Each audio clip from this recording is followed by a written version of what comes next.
So today there's a big one. I'm discussing a podcast that I just heard. It's Bio Eats World by A16Z. Vijay Pande, one of their partners, talks to Jeniffer Doudna. And I can't be more excited about an interview than between these two people. Vijay Pande is partner at A16Z or at Andreessen Horowitz, the leading venture capital firm in Silicon Valley. And I think I'm going to talk a little bit about them, but I have a lot of respect for some of what they do.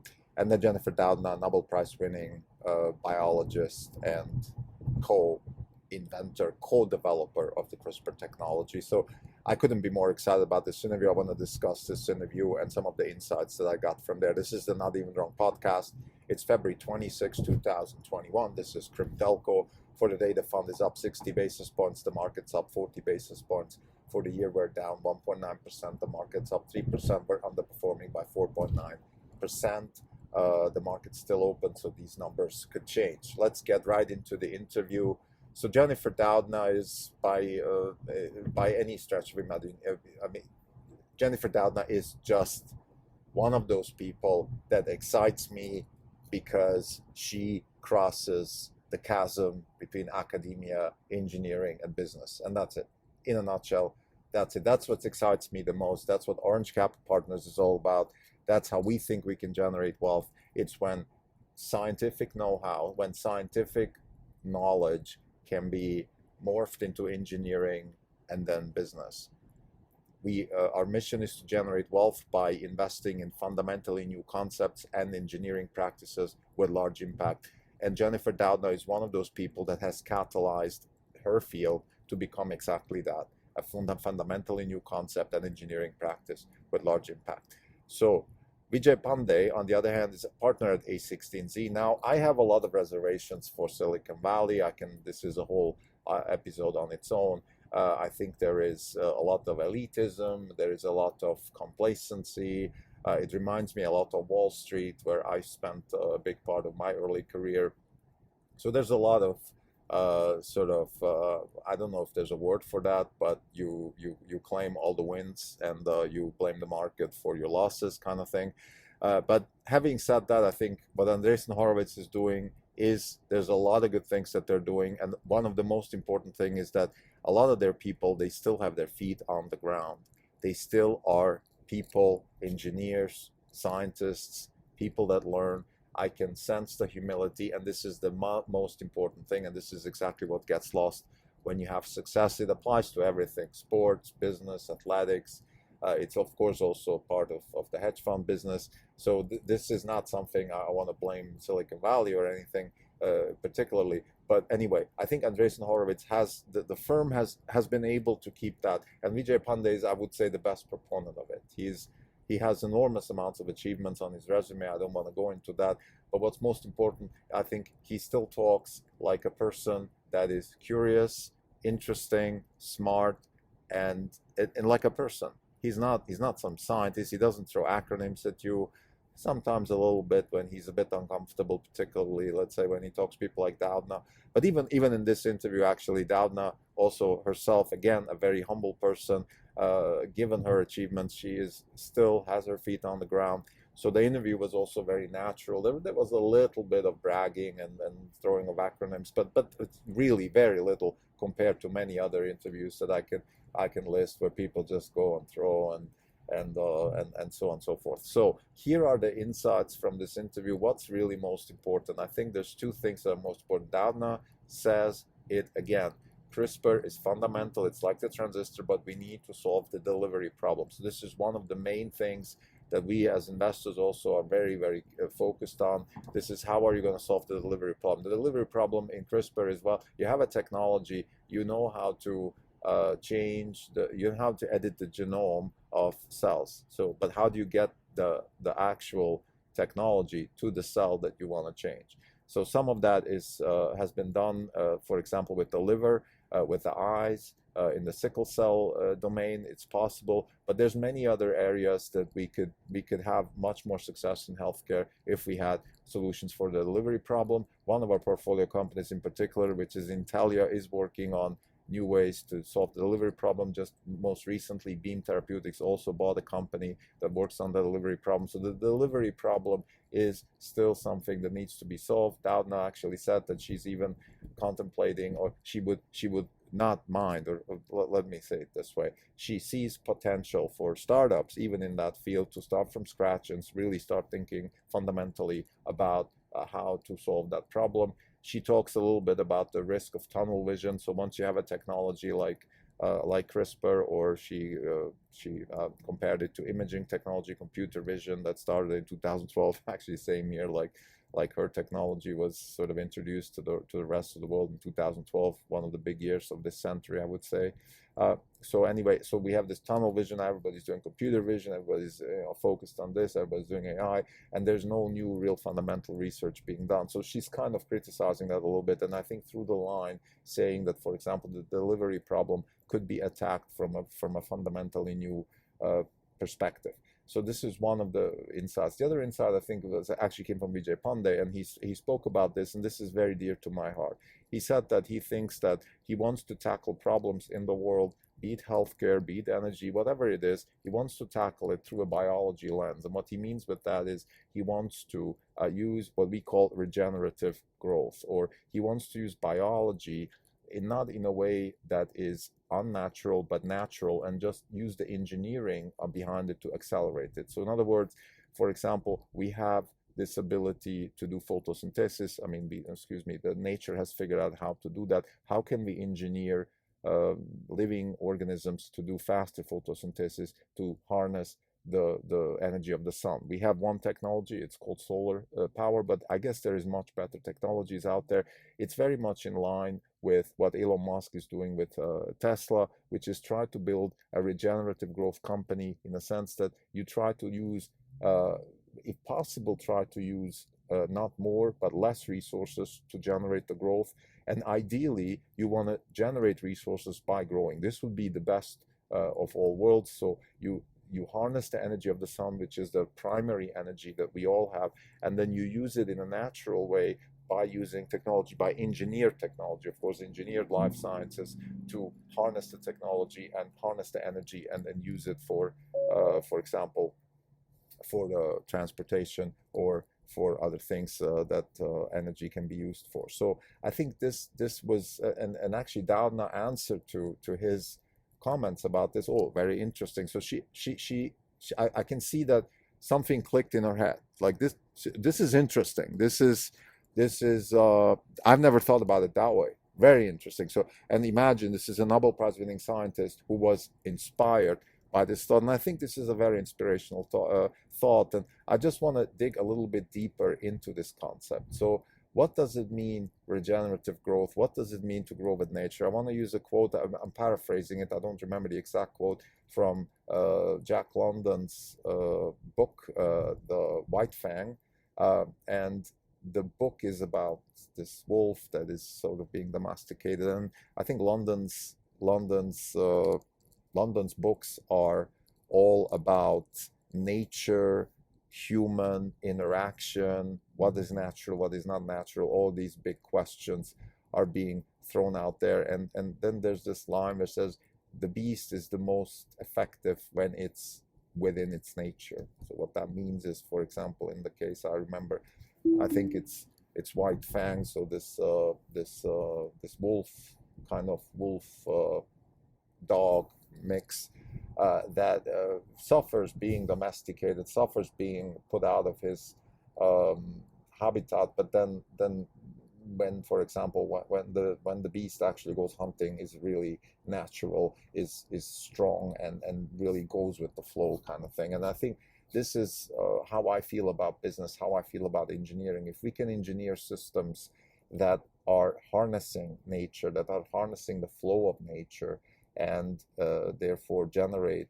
either resources by solving problems, or at least not use too many resources, or maybe use resources that we wouldn't be using otherwise. If we can go along those lines versus the old-fashioned way, which has been for the last hundreds of years of capitalism, which is we don't care about resource utilization. We just need to get the job done, and we use whatever is the cheapest or whatever wins in the marketplace kind of thing. So I think this regenerative growth concept is a lot more sustainable, but sustainable in a good way, sustainable in a way that I think David Deutsch would agree with me, because I'm not talking about sustainability here by us not doing things or foregoing opportunities and things like that. No, no, no, no. I'm actually talking the exact opposite. I'm saying let's go and try to do anything which is possible under the laws of physics, but let's do it in a way that goes with nature. Let's harness the power of nature and flow with the nature. And Pande and Doudna actually talk about this in the podcast. They say, look, I mean, of course, we could wait millions of years for evolution to come up, because evolution is nature. So whatever evolution comes up with, by definition, should actually be sort of in a natural way, but it could take millions of years, and therefore that is not acceptable.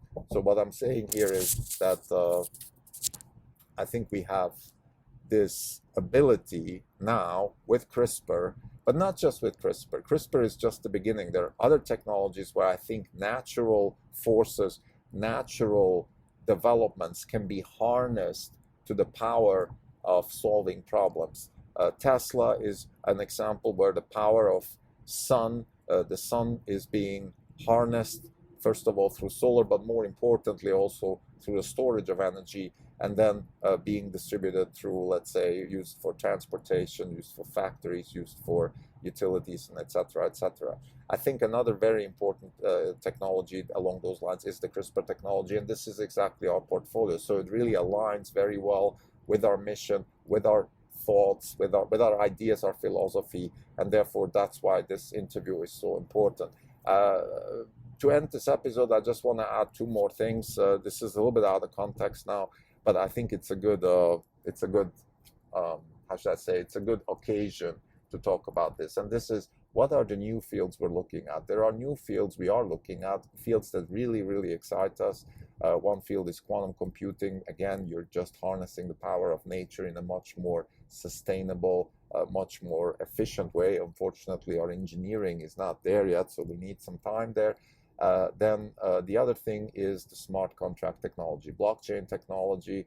The more I'm reading about this, the more I'm learning. I'm doing an EDX course now, a Berkeley EDX course on blockchain technology and cryptography in general. So I'm still, let's call it I'm a rookie here, but I can already see the potential. And the potential is, like I said in my first episode about this, maybe 2 weeks ago, it's about trust and identity. This is the fundamental concept that smart contracts are solving. And the way they're solving this through a natural way. It's not a sort of authoritarian way like we have it now, where a certain entity, the government or the company like Facebook or Twitter, decide what is right and wrong, who is what is identity, what is trust. It is the natural way through the crowd, through the marketplace, because trust in the end is only is a relative thing, in the sense that it matters only to us.